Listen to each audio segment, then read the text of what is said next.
Welcome back to Adelante Chicago. Well, this month marked Child Abuse Prevention Month. It's a topic that the Department of Children and Family Services deals with much too often. And joining us now to talk about that and the effort to retain foster parents is Miriam Mojica. She is a foster parent recruitment supervisor. Thank you so much for coming in. Always nice to have you. You're welcome. All right, and we should start by explaining why we have these blue ribbons on, and it's Child Abuse Prevention Month. So everybody's wearing these, you're wearing them.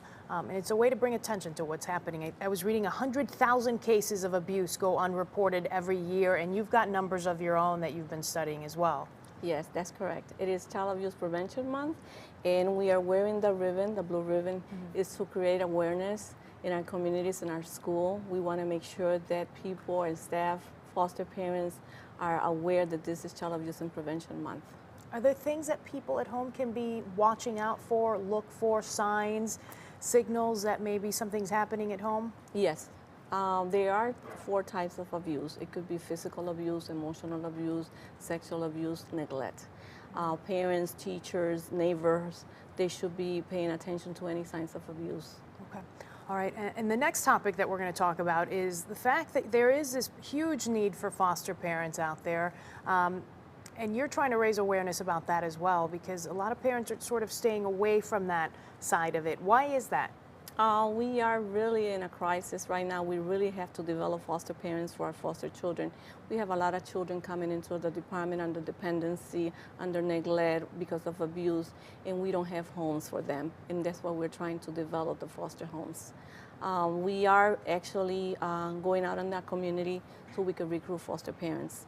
Last Saturday we did Dia del Niño, which was a great event. We are giving out some flyers, some information out there for foster parents or prospective foster parents to start taking care of our children. Yeah, and you say it's in a crisis right now, and I imagine with the Latino community, that crisis has to be even worse probably, because a lot of them are scared to sort of get involved with a government agency, either because of immigration issues or language issues a lot of times. That's correct. They are very, they're hesitant because they don't know what is expected to become a foster parents. They had to comply with Rule 402, and the Rule 402 is the licensing standards of foster care. And that means what? That means that they can be 21 years old of age. They can they have to pass background check. They have to go to training, attend pride training for 27 hours. They had to have the physical space in the home. They had to have appropriate supervision plan. And so some of them are hesitant to just become foster parents. Yeah. And as someone who has worked with a lot of these kids through the years, explain to people at home what kind of a difference a foster parent can make in some of these children's lives. Because in some cases you're getting a child at 6 months old, sometimes they're 15 years old. So there is quite a bit of a range. Well, the foster parents, they are going to be trained, and some of them have to attend extra training if they want to take some of the children that have special needs. Some of these children have already been traumatized. They're being removed from the care of the parents because of abuse and neglect, like you mentioned earlier. So the fact is that the foster parents have to be, they have to create a bonding, and they usually create a bonding because they have to live with these children. They stay in their homes for longer time, sometimes than expected.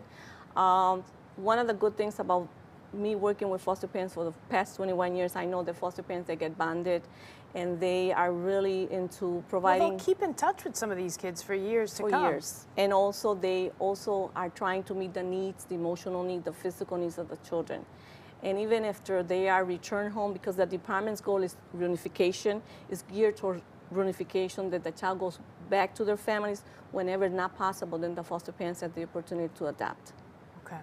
And that's a whole nother process, which we can talk about at a later time. That's correct. Again, the need right now is for foster parenting, and especially in the Latino community, because you do want to try to keep kids within their cultural reference, right? And their cultural reference, and also because we want to make sure that the children, they know where they belong and they came from. And it's very important for them because this is their identity, so they know that they came from this Latino culture, that they can keep that Latino culture, and that's what we really try to do. Okay. Where's the number to call if they parents can have call questions? If they want, they can call the 1-800-676-2229, and that's for foster care. Okay. If they're interested. How long does the process take from the time you make that phone call and you decide this is something I want to do to when a child is actually placed in your home?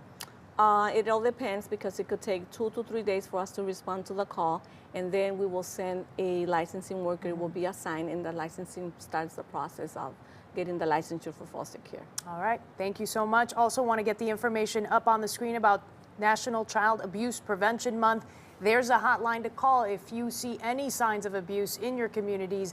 800-25-ABUSE, 800-252-2878. Thank you so much for coming in. Real You're good welcome. information. All Thank right, you. and we'll try to spread these blue ribbons around. Thank you so much.